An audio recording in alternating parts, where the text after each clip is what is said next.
त्याला शाब्दिक निर्बल लावली म्हणून ते दुःख काही कमी होत नाही. आज जर सावरकर असते तर कदाचित या गावातून राहिले असते पण त्यांना अभिप्रेत असलेला हिंदुस्थान या गावात मला दिसला.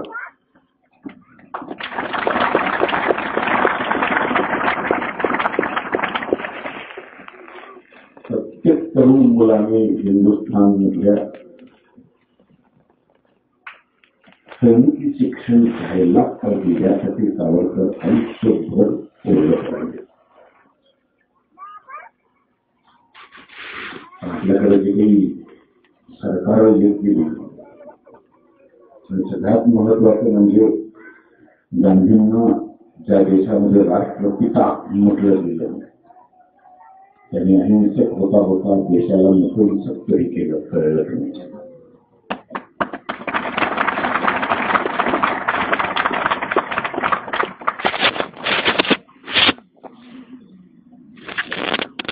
अहिंसा परमो धर्म असं कधी काही नसतं. ही सगळी मंडळी जर केल्यावरती अहिंसक होऊन बसली असली सध्याचा काय झालं शस्त्र आपण घ्यावंच लागतं. अहिंसा परमधर्म एवढं मोठं जर शस्त्र आहे अहिंसेसारखं तर प्रभू रामचंद्रांना ते कळलं नसेल. मग रावणाचा वध करायचा ऐवजी रावणाची हिंसा करायची ऐवजी लंकेच्या वेळेस रामाने उपोषण करायला हवं होतं. छत्रपती शिवाजी महाराजांसारखा राजा पुन्हा होणे नाही. त्या राजाला कळलं नसेल अहिंसेबरोबर.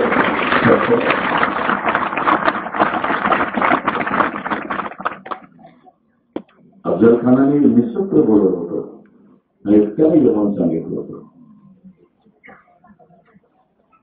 खरं तर एवढं मोठं त्या ताकद आहे त्या अहिंसा नावाच्या शस्त्रामध्ये तर महाराजांनी निःशब्द जायला हवं होतं.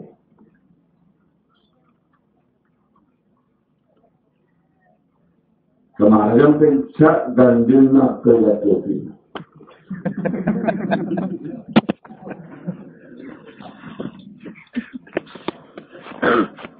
प्रभू रामचंद्रापेक्षाही मोहनदास मोठे होते. त्याचं असेल तर एकदा संविधानामध्ये लिहूनच टाका ना. कृष्णाने कधीही अहिंसा शिकवली नाही. कृष्णाने नेहमी वध करायला शिकवलं, हातात शस्त्र घ्यायला शिकवलं. आणि ज्या हिंदुस्थानमधल्या 80% हिंदूंचा जो धर्मग्रंथ भगवद्गीता तो ज्या श्रीकृष्णाने सांगितला त्या श्रीकृष्णाने कायमच लढायला शिकवलं.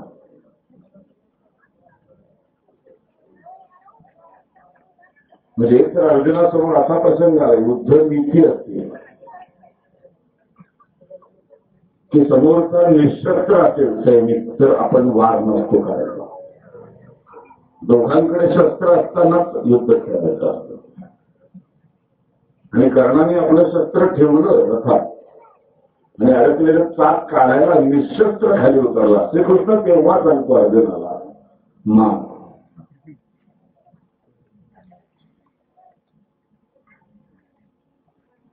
अर्जुनासमोर प्रश्न पडला. अर्जुन म्हणाला असं कसं मारू कृष्णा, युद्धनीतीमध्ये बसत नाही हे आणि मी तो वागणं हे नीतीमध्ये बसत नाही. कारण एका निशस्त्र योद्ध्याला तो चाक काढताना कसं पाठी बघून वाढ करू. तेव्हा जे श्रीकृष्णाने सांगितलं ना ते आपल्याला शाळांमध्ये शिकवलं गेलं असतं ना तर आज अशी गावं प्रत्येक गावात निर्माण झाली असते. तेव्हा श्रीकृष्ण असं म्हणाला की तू वेळा आहेस का, ही धर्म अधर्माची लढाई आहे, सत्य असत्याची लढाई आहे. आणि ज्या क्षणी कर्णाने दुर्योधनाची बाजू घेऊन असत्याची बाजू घेऊन अधर्माच्या बाजूने ज्या क्षणी तो उभा राहिला त्या क्षणी स्वतःच कर्णाने नीतिमत्तेने मारायचे सगळे मार्ग संपुष्टात आणले. त्यामुळे आता तू त्याला मारण्याचा कुठल्याही नीतिमत्तेचा विचारच करू नको. हीच ती सुवर्ण संधी. हाच तो क्षण. आता जर मारलं नाही तर तू कर्णाला कधीच मारू शकणार नाही. आणि कर्णाला मारणं हा तुझा क्षत्रिय धर्म आहे. हे तुझं कर्तव्य आहे. हेच करण्यासाठी तू जन्माला आलाय. तुझ्या आयुष्याची किती कर्तव्यता आहे. मी तर वेळा श्रीकृष्णाने स्वतःचं संपूर्ण सैन्य दुर्योधनाला देऊन टाकलं. संपूर्ण सैन्य, सगळे सैनिक, जे काही त्याच्याकडे शस्त्र होती, जे काही सैनिक होते, जे काही रंगाने असतील, वाटेवर जे असेल ते सगळं दुर्योधनाला दिलं. दुर्योधन खुश झाला. म्हणाला आता तर काय मी जिंकणारच. अर्जुन काहीच बोलला नाही. दुर्योधन आनंदाने ओरडत निघून गेला. अर्जुन म्हणाला कृष्ण हे काय केलंस तू? तुम्हाला वेळाच काय तू? मी आहे ना तुझ्या बरोबर. मी एकटाच पुढेच काय केलं. युक्तीत सांगेल चार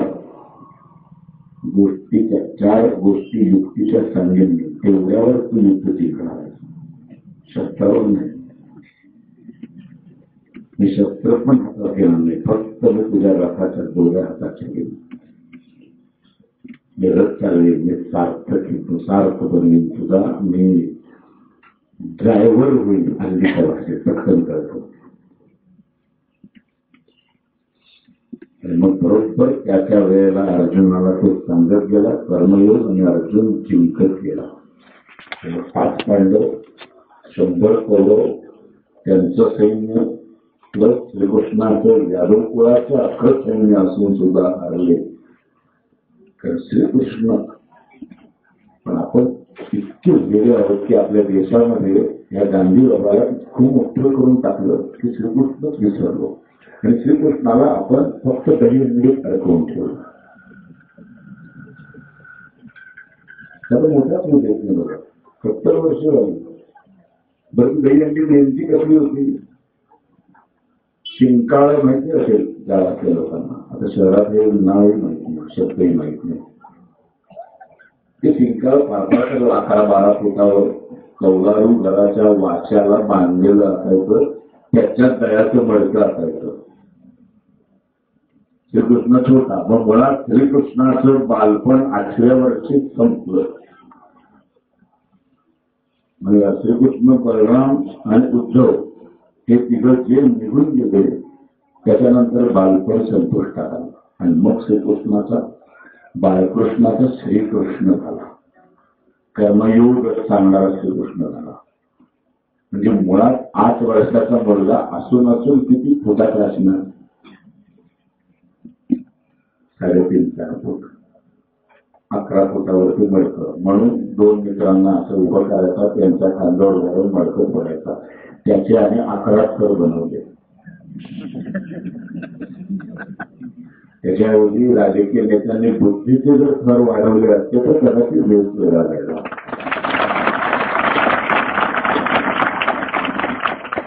बुद्धीचे थर खाली यायला गेले.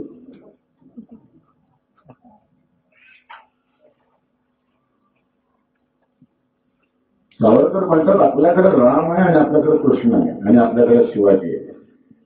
आता शिवाजीला अरेतोरे केलं तर लगेच भावना लोकांची काही गरज नाही. इतकं घाणेरडं राजकारण झालेलं या देशाचं की बोलणाऱ्या माणसाचं नाव पहिलं लक्षात घेतलं जातं.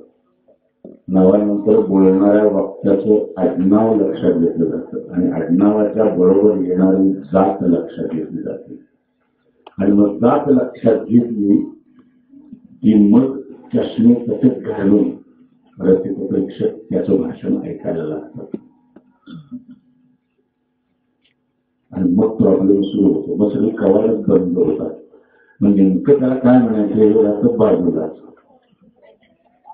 बामण आहे तसंच बोलणार.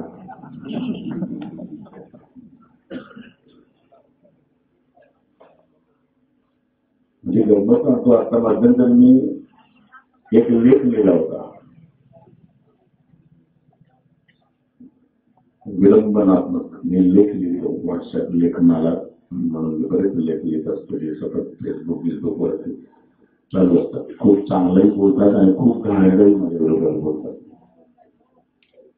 त्याच्या बुद्धिमत्तेप्रमाणे लोक बोलत असतात.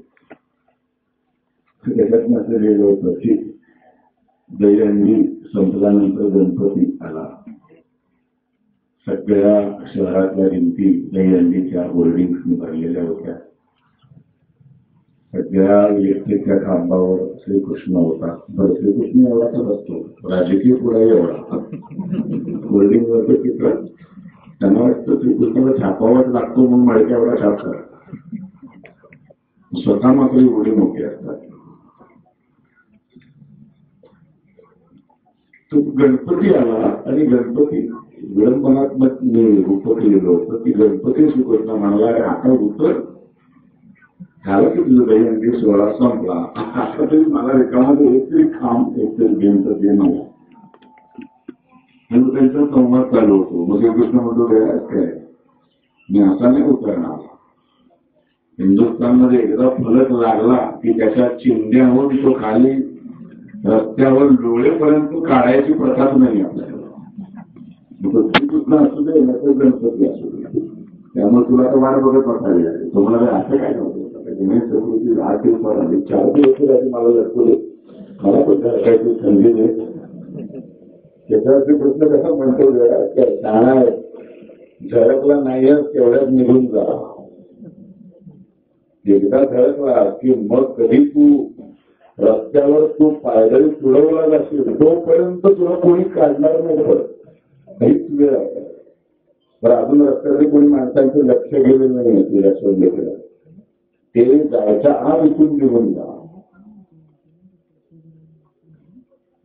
आणि मग श्रीकृष्णाच्या त्याच्या संवादामध्ये मी एक शिवी लिहिली श्रीकृष्णाच्या तोंडी.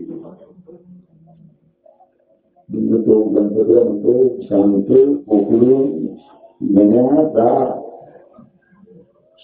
मी श्रीकृष्ण बोलतो ना गणपतीला, तो गण्या बोलू शकतो त्याला.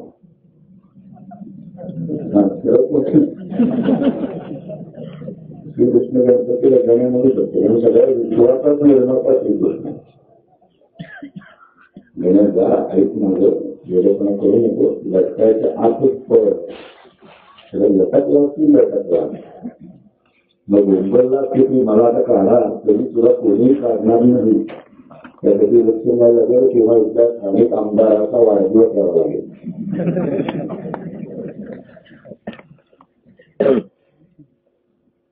आणि लोक, हिंदुस्थानचे लोक डेंजरस आहे असं श्रीकृष्ण त्यांना म्हणतो.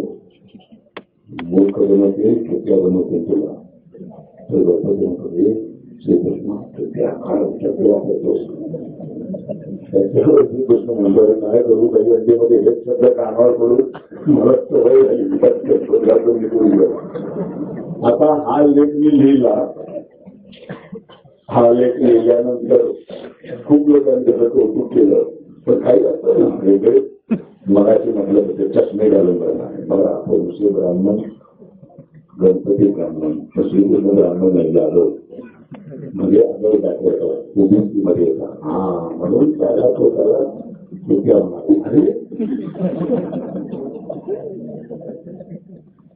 अरे बुद्धिमत्तेची म्हणजे क्यू करावं ते काय करावं.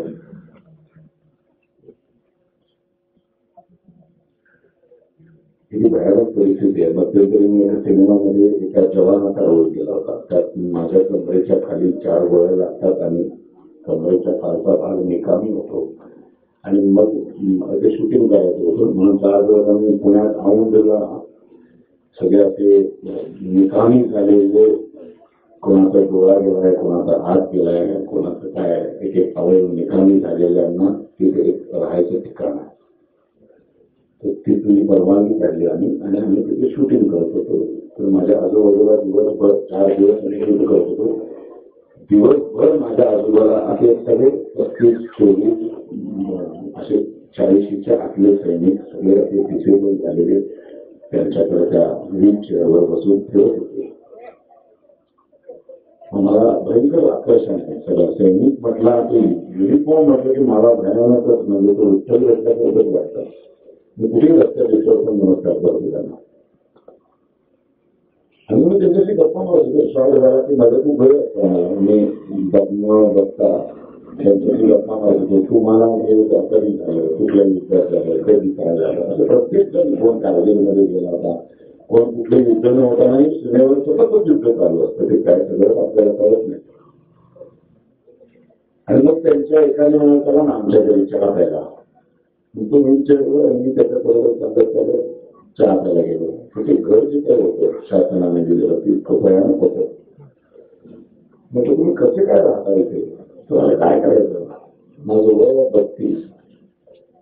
आता मी काहीच करू शकत नाही कारण माझ्या सगळं गेलेलं आहे. आणि आम्हाला 15,000 रुपये मिळतात दरमहा. 15,000 रुपये देशासाठी तुम्ही तुमचे अवयव निकामी केले आणि तुम्हाला फक्त शासन 15,000 रुपये देत आहे. त्यामुळे त्यांचं असं म्हणणं आहे सरकारचं की राहायला फुकट घर आहे. इथल्या सरकारी शाळेत आम्ही घातलं तर ते फुकट शिक्षण आहे आणि इथे कॅन्टीन आहे. त्या कॅन्टीन मध्ये आम्हाला सकाळपासून रात्रीपर्यंत 2 वेळेचं जेवण, 2 वेळेचा नाश्ता फुकट मिळतो.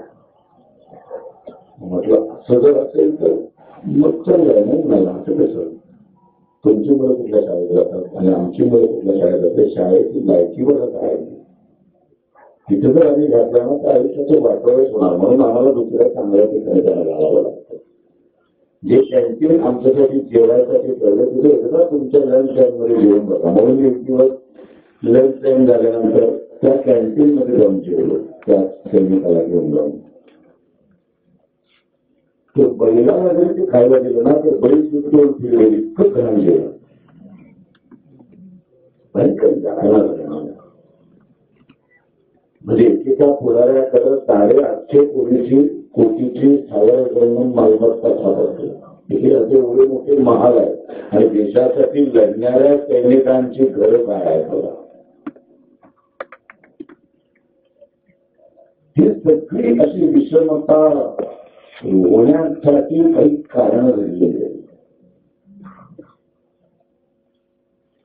Bye accidentally I am Indian म्हणजे मी भारतीय आहे हे म्हणायचा ज्याला अभिमानच वाटत नाही असा एक माणूस पहिल्यांदा देश स्वतंत्र झाल्यानंतर पहिली 17 वर्षीय देशाच्या पंतप्रधान पदावर बसला आहे. ज्यांनी छत्रपती शिवाजी महाराजांचा उल्लेख त्यांनी जो काही देशाचा इतिहास केलाय भारत एक नावाचा त्याच्यात मुळात 7 का 8 वाक्यांचा शिवाजीवरती फक्त एक पॅरेग्राफ आहे. त्याच्यात सुद्धा वाट चुकलेला देशभक्ताचा सरसरीत अपमान केलेला आहे. ज्या शिवाजी महाराजांना आपण दैवत नसतो.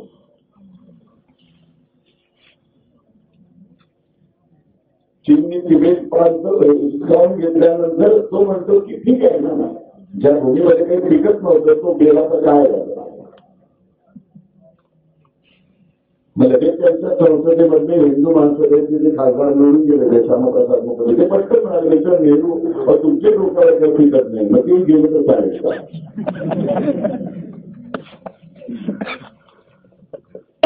1547ला देश स्वतंत्र झाल्यानंतर आपल्या सर्वांच्या नशिबाने सावरकर जिवंत होते.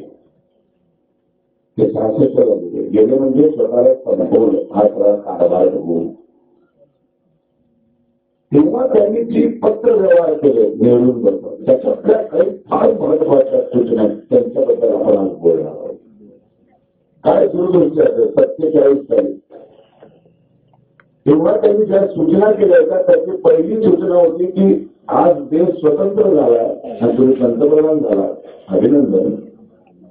पण जगाच्या नकाशावर भारताच्या सीमा रेषा नक्की करा.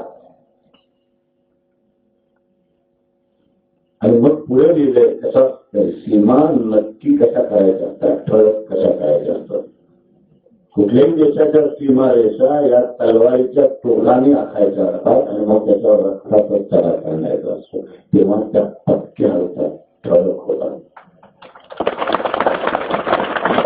आणि सारख्यावरच्या सुतांनी जर रेषा आखायला गेला त्याचा पुसट होता, तंदूक होता. आणि एक काळ असा येईल की कळणारच नाही भारत जास्त आहे का चीन जास्त आहे, भारत जास्त आहे का बांगलादेश जास्त आहे, भारत जास्त आहे का पाकिस्तान जास्त आहे. आज इतकी परिस्थिती झाली तर आपण सारख्यावरच्या सुतांनी रेषा आखल्या.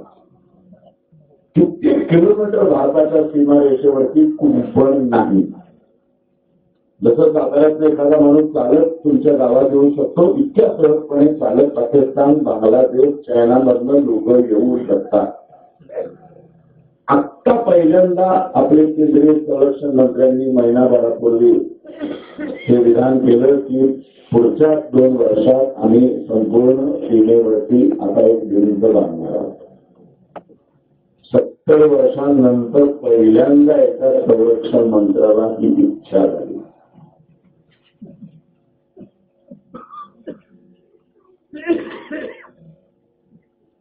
तेव्हा सावरकरांनी जे पहिलं सांगितलं होतं की सीमा नक्की करा, ते आपण केलं नाही. त्याचे परिणाम आज करायला आपण बघतो. दुसरा भयंकर महत्वाचा मुद्दा त्यांनी सूचना केली होती की म्हणजे कुठलाही देश जर बलवान बनवायचा असेल, महासत्ता बनवायचा असेल तर त्या समाजामध्ये 2% श्रीमंत असायला पाहिजे.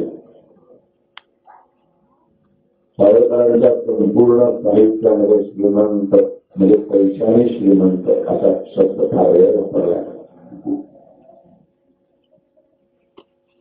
ते 2 घटक आहेत. एक सुरक्षा व्यवस्थेत काम करणारी माणसं आणि शिक्षकी देशातली माणसं. सुरक्षा व्यवस्था म्हणजे 3 दलात सीमेवर काम करणारे सैनिक आणि अंतर्गत सुरक्षा करणारे पोलीस दल यांना श्रीमंत करा. हे सावरकरांचे 47 सालचे शब्द. काय दूरदृष्टी असे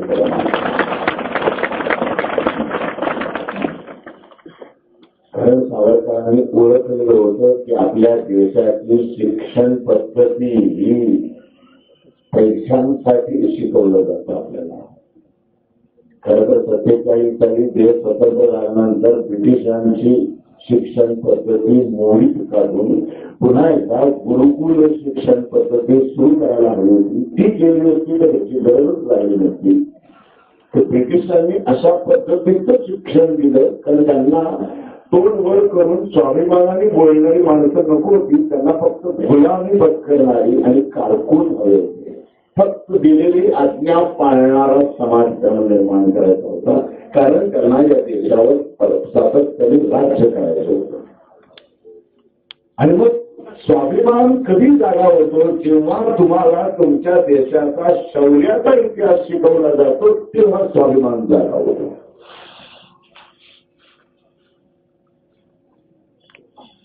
इथे एक सैनिक असा प्राण गमावतो म्हणून इथल्या मातीतल्या दुसऱ्या तरुण मुलाला वाटतं की या तुम्ही पण असाच करा.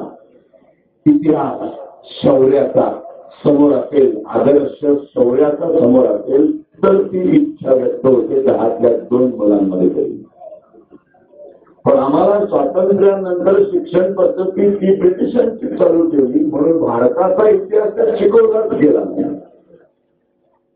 फ्रेंच राज्यक्रांतीचा इतिहास, रशियन राज्यक्रांती, लेनिन, चर्चिल, दुसऱ्या महायुद्धाचे कारण असं काहीतरी भंगार ज्याचा आमच्याशी काही संबंधच नाही हे आम्हाला सातत्याने शिकवलं गेलं. आम्हाला शिवाजी महाराजांचा धडे शिकवले नाही. शिकवले पण त्यातनं कुठली प्रेरणा मिळणार नाही. तलवार घेऊन बाहेर पडावं अशी इच्छाच होणार नाही अशा पद्धतीने शिकवले. आता तर अफजल खानाचा कोथळा बाहेर काढणारं चित्र माझ्या पिढीमध्ये सगळ्यांच्या धड्यामध्ये होतं. ते बदललेलं आता अफजल खान आणि शिवाजी मध्ये अंतर आणलंय आणि दोघे असे आनंदाने एकमेकांना आलिंगन द्यायच्या पोझिशनमध्ये आहे. असं चित्र आलेलं आपण बघितलं होतं. कोथळा बाहेर काढला ओरडतोय हाताचा जांभ्या खाली पडतोय असं चित्र आपण बघितलं. नुसतं ते चित्र बघितलं तरी असं काहीतरी भेटतं. हे दोघं असे छान मित्र आहेत.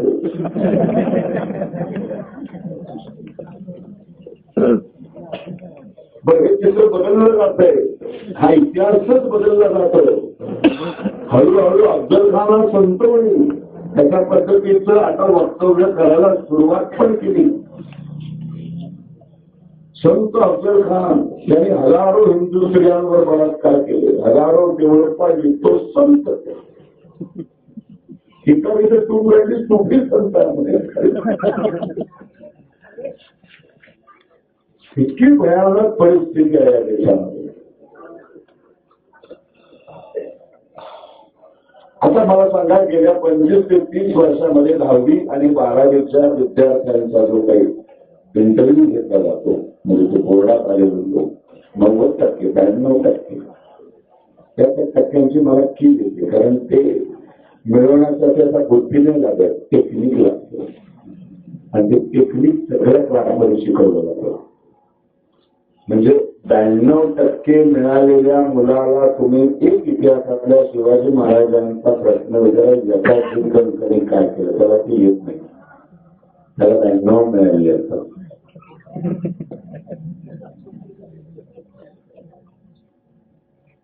फक्त माझ्या महाराजांचा शब्द राखण्यासाठी हत्ती बरोबर लढायला तयार झाला. हत्ती बरोबर.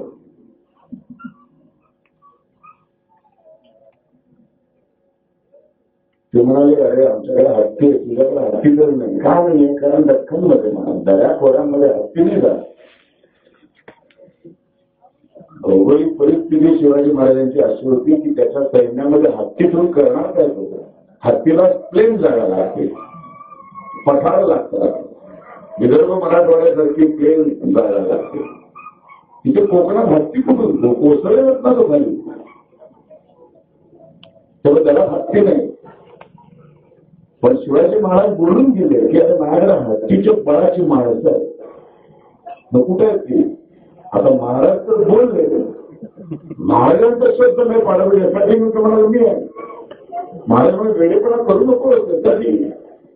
हे प्रॅक्टिकली शक्य नाही, हे वास्तवात होणार नाही. तुला हत्ती येतो शेवटी निसर्गानेच त्याला तुझ्या पाचपटली 100 तुम्हाला महाराज तुमचा शब्द पाडू देणार नाही म्हणाला.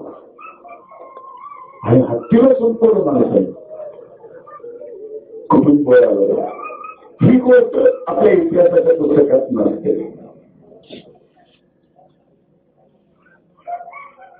अशा गोष्टी जेव्हा सांगितल्या जातात, शिकवल्या जातात, तेव्हा एक ऊर्जा निर्माण होते आणि मग ते आदर्श तयार होतात. आणि मग आपल्यालाही तसंच करावं असं वाटायला लागतं. आम्हाला सातत्याने हेच शिकवलं की गांधींनी रक्ताचा एकही थेंब न सांगता स्वातंत्र्य मिळालं. संत तुकाराम महाराजांना पण हे मान्य नाही.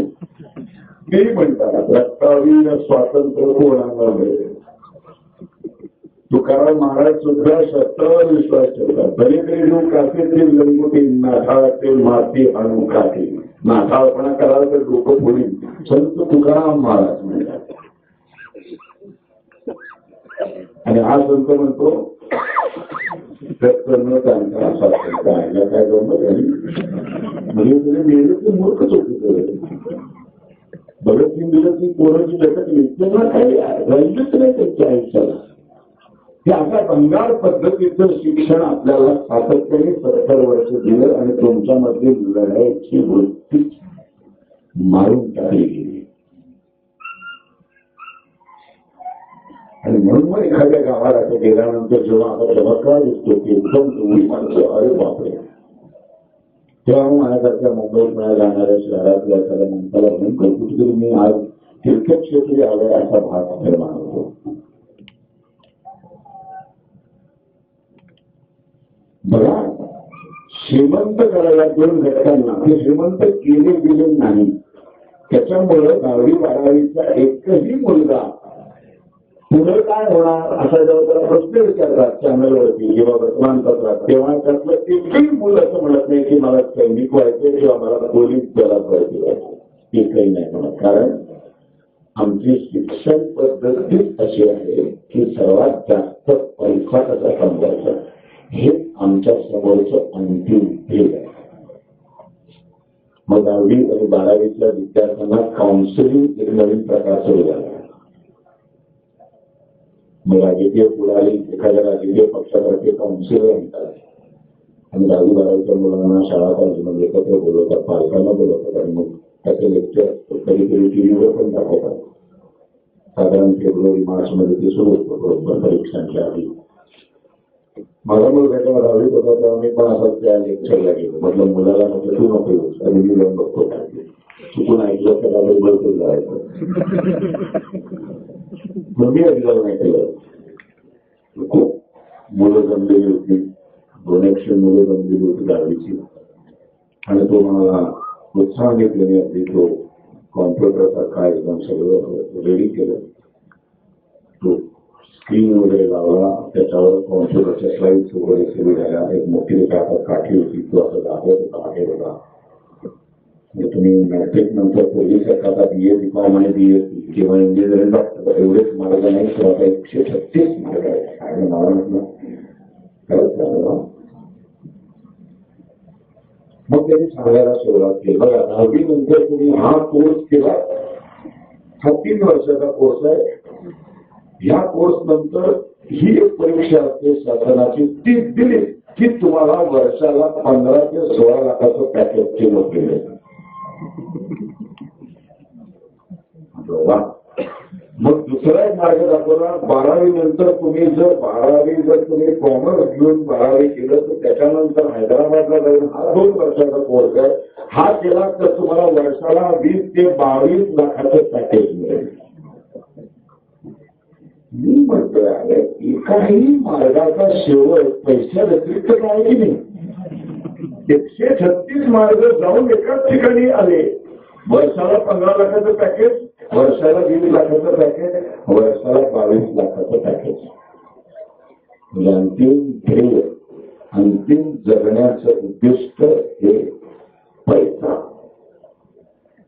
आणि ज्या देशामध्ये स्वातंत्र्यानंतर हे अंतिम उद्दिष्ट ठेवून जर पिढ्या शिकत असतील तर त्या देशाचं काय होणार. आणि हे सावरकरांनी 47 साली ओळखलं होतं. जी मानसिकता आहे नेहरूंच्या सरकारची, ही मानसिकता भविष्यात हेच दाखवणार आहे. आणि म्हणून ते 25 लाखाचं पॅकेज जर सैनिक झाला तर तुम्हाला वर्षाला 25 लाखाचं पॅकेज मिळेल. सैन्यात लढताना जर निकामी झाला कुठला अवयव तर तुम्हाला आयुष्यभरासाठी गव्हर्नमेंट दरमहा 50,000 60,000 त्याची पेन्शन घरी पोहोचली.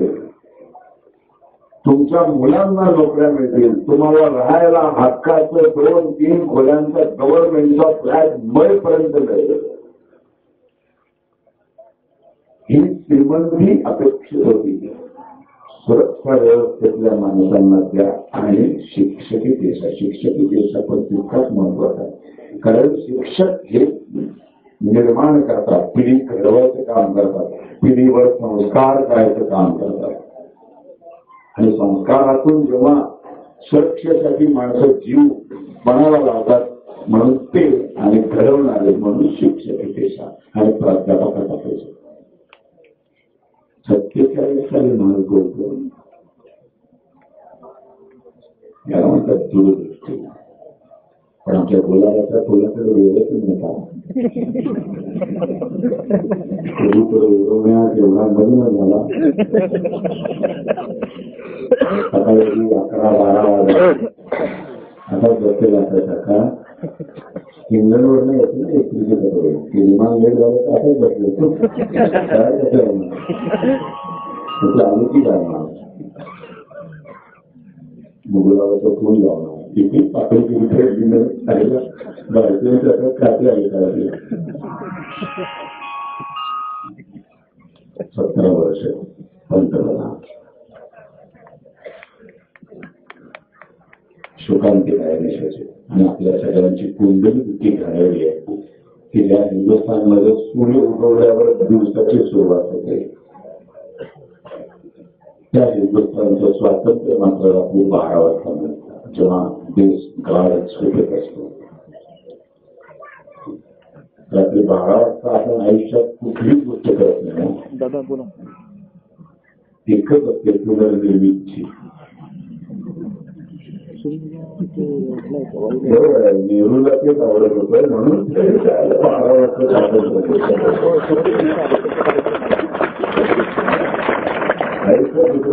बाकी काहीच नाही. मला मीच सांगतो तुम्हाला, मुली आहेत, विद्यार्थी आहेत, तिथे उभे राहा. जवाहरलाल नेहरू या विषयावर 10 चांगली वाक्य बोलून मी पहिली 5 सांगतो, पुढची 5 तुम्ही सांगा. मी 1000 रुपये आत्ता देतो, 100च्या नोटा देतो. तुम्ही मला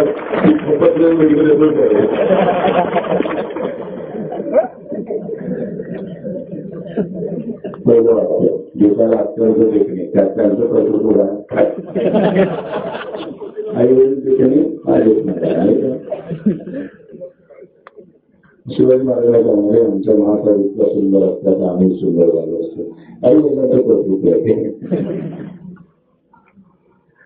लहान मुलांना ते आवडायचं, आवडलं होतं ना. गावो गावी यांची कुठली मुलं आपली नको तीच मुलं माझी गेली की कसं काय आम्हाला शिकत एक पोर अनुभव माझ्याजवळ असायचा. सकाळचे होते 2 तारखे द्यायचे, तेव्हाही कोण नाही.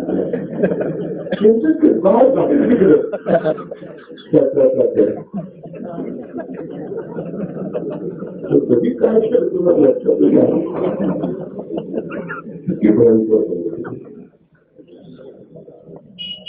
कुठलंही उद्दिष्ट नाही, कुठलंही चीननी युद्ध लागलं, चीनी भाई भाई सावरकर सांगत होते, हा बावळट पण आहे. 47 साली जर त्यांनी सांगितलेली सीमारेषा नक्की केली असती आणि त्याच बरोबरीने त्यांनी आणखीन एक गोष्ट सांगितली होती की जगात जिथं कुठं अणुबॉम्ब बनवणारे शास्त्रज्ञ अवेलेबल असतील तर त्यांना पाचारण करा, त्यांचं योग्य तो मोबदला द्या आणि भारतीय शास्त्रज्ञांना परकीय शास्त्रज्ञांकडून अणुबॉम्ब बनवण्याचं ट्रेनिंग द्या. आणि भारताचा पहिला 15 ऑगस्ट 1948 हा पहिला वाढदिवस साजरा करायच्या आत पहिली अणुबॉम्बची चाचणी घडवून आणा. जगाला कळू दे की नुकताच स्वतंत्र झालेला हिंदुस्थान हा देश अणुबॉम्बनी युक्त आहे. महासंवारक शस्त्रास्त्र यांच्या सुरक्षा व्यवस्थेमध्ये आत्ताच आहे. आणि मग लाल किल्ल्यावरचं पहिलं भाषण कराल तेव्हा नेहरू खुशाल म्हणा की आम्ही अहिंसेचे पुजारी आहोत, तेव्हा तुमच्या अहिंसा शब्दाला वजन प्राप्त होईल. दुबळ्या माणसाच्या तोंडी अहिंसा शोधून दिसत नाही, ते हास्यास्पद ठरतं. मी नाही काही कोणाला मानणार, तुलाही झापड मागे पडणारच तुला मानणार. दुबळ्या माणसे तुझी अहिंसा नाही शोधून देत. पण रोज व्यायाम करत असेल असा पैलवान असेल, असे की नाटावर तो उभा करायला, तो जर म्हणाला नाटावर मी कधीच कोणाला स्वतःहून हल्ला करणार नाही, मी कधीच कोणाला मारणार नाही, तर त्याच्या बाजूने जाताना सुद्धा आपण म्हणजे त्या उभा चुकून चक्कर लागला आहे काय करेल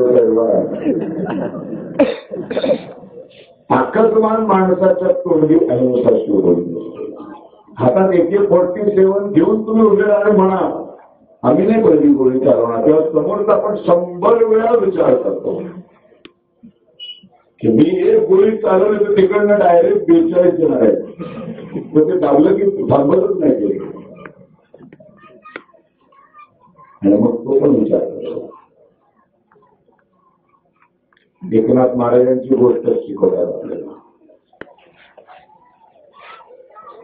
एकनाथ महाराज आंघोळ करून येत होते, कौलावर बसलेला एक मुसलमान त्यांच्या अंगावर थुंकला, ते शांतपणे बघितलं, परत होते आंघोळ केली, पुन्हा काही 105 काही 107 काही ठिकाणी 107 लिहिले, काही ठिकाणी 105 लिहिले, ते आकड्यात जाऊया नको आपण. पण अनंत वेळा त्यांनी आंघोळ केली आणि अनंत वेळा तो मुसलमान गौरावरचा त्यांच्या अंगावर थुंकला. शाळेमध्ये मास्तरांनी गोष्ट सांगितली. एक क्षण असा आला 105 का 107 वेळा थुंकल्यानंतर त्या मुसलमान माणसाला लाज वाटली आणि तो गौरावर खाली उतरला आणि त्यांनी एकनाथ महाराजांचे पाय धरले, म्हणाला माफ करा. मी चुकलो. मास्तरांनी गोष्ट सांगून झाली. मग मुलांना विचारलं त्यातनं काय तुम्ही बोध घ्या. एक मुलगा म्हणाला उद्या माझ्यावर तुम्ही शिंकला तर मी नदीत आंघोळ थोडी. दुसरा म्हणाला समोरच्या माणसाचा रक्षक समजून माणूस जागा होईपर्यंत आपण वाढ बघितली पाहिजे. असं प्रत्येक मुलगा काहीतरी बरोबरच होता. एक मुलगा मात्र डोकं धरून बसला होता शांत. मात्र मला काय तू काही बोलत नाही. त्या तुम्हाला तुम्ही आणि सगळी मुलं मूर्खा काय मला मूर्ख म्हणलं ऐकून घ्या. तुम्ही गोष्ट अशी सांगितली त्यामुळे सगळ्यांनी बोध वेगळाच घेतला. मी मात्र फारच वेगळा बोध घेतला.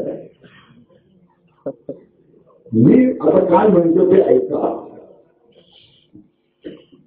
एकनाथ महाराज हे संत होते. त्यामुळं प्रत्येक वेळेला न चिडता न रागावता राग लोभ मद मत्सर याच्यावर जो विजय मिळवतो तो संत पडायला जातो. जे षड्रिपू आहे ते षड्रिपू जेव्हा धुतले जातात त्याला ताळा धू म्हणतात नाही का. आता ते नव्हे त्यांना बसायला सिल्क कापड लागतं. मागं पुढं केले काही म्हणजे ज्ञानेश्वर माऊली तुकाराम रामदास लंबटराव करणारे ते खरे संत. त्यामुळे तो मुलगा म्हणाला ते संत होते. ते संत धर्माप्रमाणे योग्य वागले. ते चिडूच शकत नाही. त्यांना राग येऊ शकत नाही. की त्या सगळ्याचा फरक पडले होते. पण प्रत्येक वेळेला मुसलमान चुकत होता. ते आंघोळ करून येत होते. हे बघणारा समाज आहे तो समाजाने त्यांना संत बनवले. एकनाथ काय जन्माला त्याला संत म्हणून कोणीच येत नाही. नंतर त्यांच्या कर्तृत्वाने मग त्यांच्या विचारांनी त्यांना आपण संत पदावर नेऊन बसतो. ज्या समाजाने त्यांना संत बनवलं तो समाज आपल्या संतावरती एक यवन एक मुसलमान सातत्याने चुनतोय हे बघून सुद्धा शांत राहिला. हे काय संत होते का नाही. मग पहिल्यांदा माझ्या संतावर एक मुसलमान चुकला म्हटल्यावर त्या समाजाने कौलावरच्या मुसलमानाला खाली काढून तुडवला असता तर पुढचं 106 वेळा तुमच्याची वेळ झाली नसती.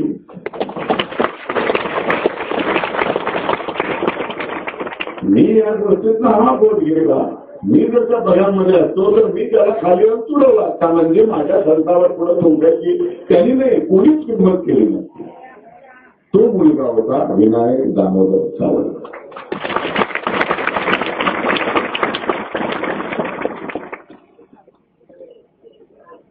ही पोरं असे असतात त्यांचे पाहण्यातच पाय दिसतात.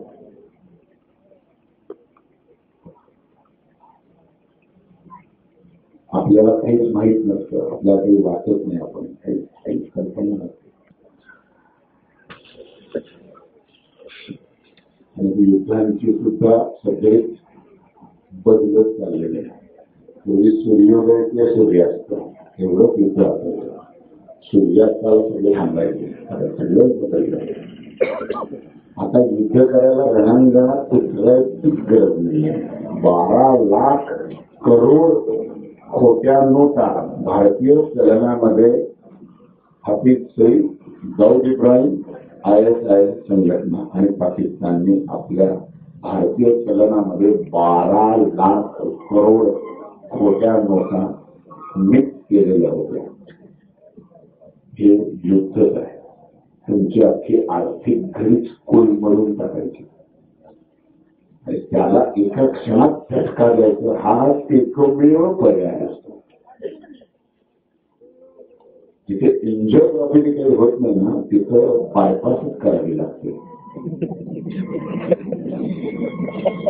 बायपास पण करायची पण कापायचं पण नाही. असं कसं काटा होणार नाही.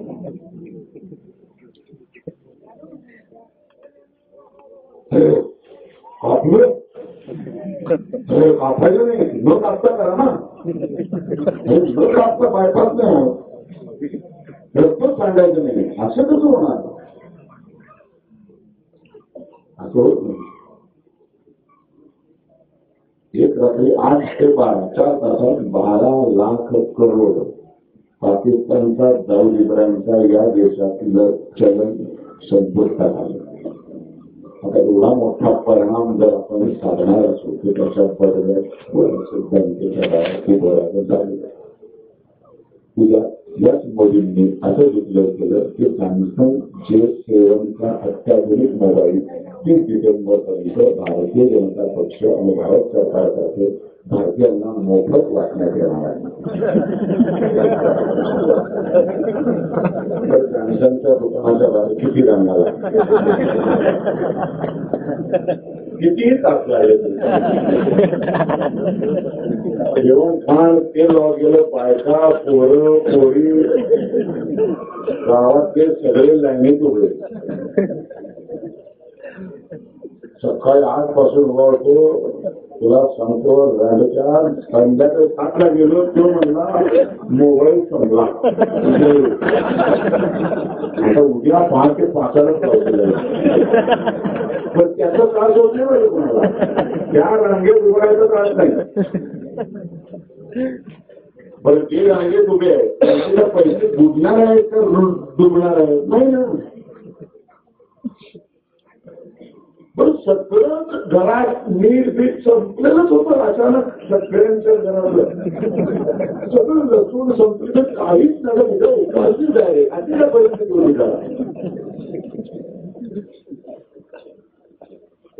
तू राहुल गांधी एटीएम मध्ये नारायण राहत तुला गरज आहे का पेटवायला उभा लागते.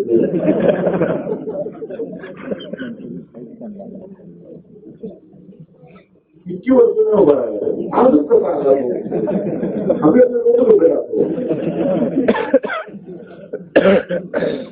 दळबडी आहे याच्यापासून लांब राहा. या सगळ्या गोष्टींपासून लांब जर राहिलो सतत विवेक बुद्धी विवेक थोडासा विचार करायला सुरुवात करा. थोडंसं वाचन वाचायला सुरुवात करा. थोडा देशाचा इतिहास वाचायला सुरुवात करा. या सगळ्या गोष्टी छत्रपती शिवाजी महाराजांपासून केल्या गेलेल्या आहेत. दुष्काळग्रस्त शेतकऱ्यांना 5 लाख 10,000 असं राजकीय पुरावे करतात. गंमत आहे शिवाजी महाराजांचा सुद्धा काळात दुष्काळ पडला. आता दुष्काळ पडल्यानंतर महाराजांचं धन भरपूर होतं. ते अगदी सहज प्रत्येकाला धन वाटू शकले असते. पण असं धन दिल्याने त्या माणसाचा जो स्वाभिमान आहे तो दिवसला जातो. दान दिल्याची भावना निर्माण होती. ती येऊ द्यायची नाही. म्हणून शिवनेरी आणि रायगड या 2 किल्ल्यांचं कारण नसताना रेल्वेचं काम करायचं काहीच नव्हतं झालेलं. काहीच त्या किल्ल्यांचं बिघडलेलं नव्हतं. पण महाराजांनी ते रिनोव्हेशनचं काम काढलं. काही नाही सगळं चांगला बसवलेला आहे. तो उघडायचा आणि तो परत लावायचा. काहीच गरज नव्हती. कुठल्या भिंती ढळलेल्या नाहीत पडलेल्या नाहीत काही नाही. बघा ना 16व्या शतकातलं अजून पडता पडत नाहीये. वाढ बघतायत आमचे राजकीय पुढारी. मग मॉल बांधायला लगेच बघ आणि काळजी घ्यायची असते तर केव्हा घ्यायला आली. अजून त्या भिंती पडत नाही तर तेव्हा कशा त्याला काय झालं असेल. काहीच झालं नव्हतं. पण लोकांनी येऊन काम करा कष्ट केल्याचा मोबदला म्हणून संध्याकाळी तुमच्या हातावरती पैसे ठेवतो धन ठेवतो. मग ते स्वाभिमानाने घेऊन जात होते. एकाच्याही मनाला असा स्पर्श केला नाही की दुष्काळ पडला आहे म्हणून महाराजांनी हे काम उकळून काढलेलं आहे नाही. कुठेही हत्तीवर बसून माणूस दुसऱ्या दिवशी पाठवला नाही की 10,000 लोकांना शिवाजी महाराजांनी दुष्काळग्रस्तांना पैसा वाटला. No publicity no hoarding no दवंडी याला म्हणतात राजा. असा असतो राज्य करता.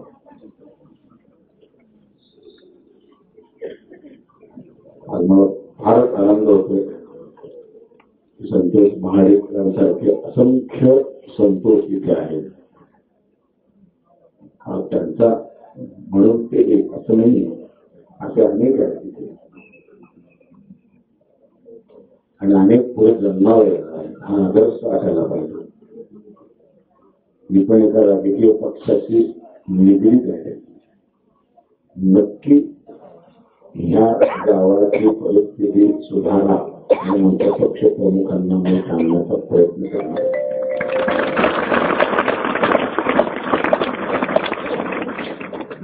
हे सगळं इथे वृत्तांत मी जाऊन त्यांना देखील सांगणार आहे. पुढे राजकीय इच्छा असली तर ते करतील, तर ते करतो म्हणतील आणि करणार नाही, तो त्यांचा भाग आहे. पण मी मात्र पाठपुरावा करेन, तर मला खूप त्रास झाला. मला गावाकडे खरंच त्रास झाला. त्या गावाचं देशासाठी इतकं मोठं कॉन्ट्रिब्युशन आहे आणि सातत्य त्या गावामध्ये प्रवेश केल्यापासून असं एक सुंदर भाव, एक सुंदर नंदन मनात आपण आले आपला असं वाटलं पाहिजे. तेव्हा लोक येतील बघायला. मला माहिती गाव इथे आहे हे माझ्या आयुष्याची 50शी उलटल्यावर मला पहिल्यांदा यायची संधी मिळाली. म्हणजे किती 136 करोड लोकांना किती लोकांना माहित असेल. राहुल उभा काय राहिला त्याचे फोटो दिवसभर दाखवतात, हे कोणी दाखवत नाही.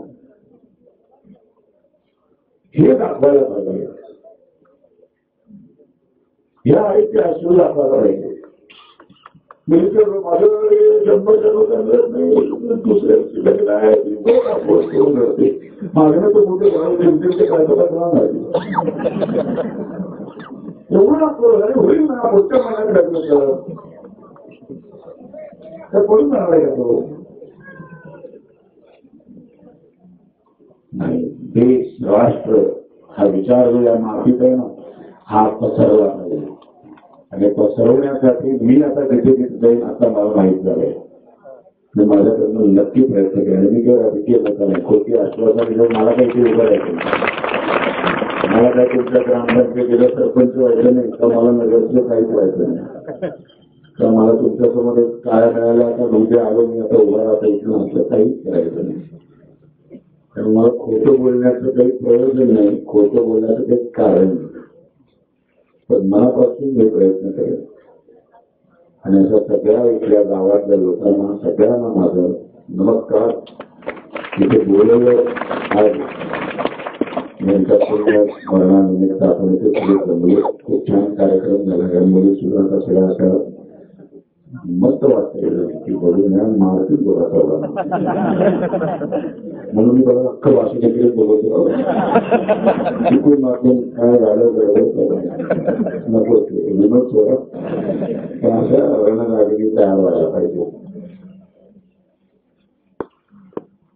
खरंच तुम्हाला परमेश्वर भरभरून ताकद देव, या आमच्या आईला उमेद देव, एक ताकद देव या वयामध्ये. तिचा तरुण मुलगा गमावलाय. गमावण्याचं दुःख काय असतं प्रत्येकालाच माहिती आहे. खरंच तुम्हाला मला इथे बोलवलं. इतके सगळे मला छोट्याशा गावात सुद्धा इतका वेळ बसला ऐकलं शांतपणे. त्याबद्दल मी सर्वांचा आभारी आहे. इथे रजा देतो. जय जय.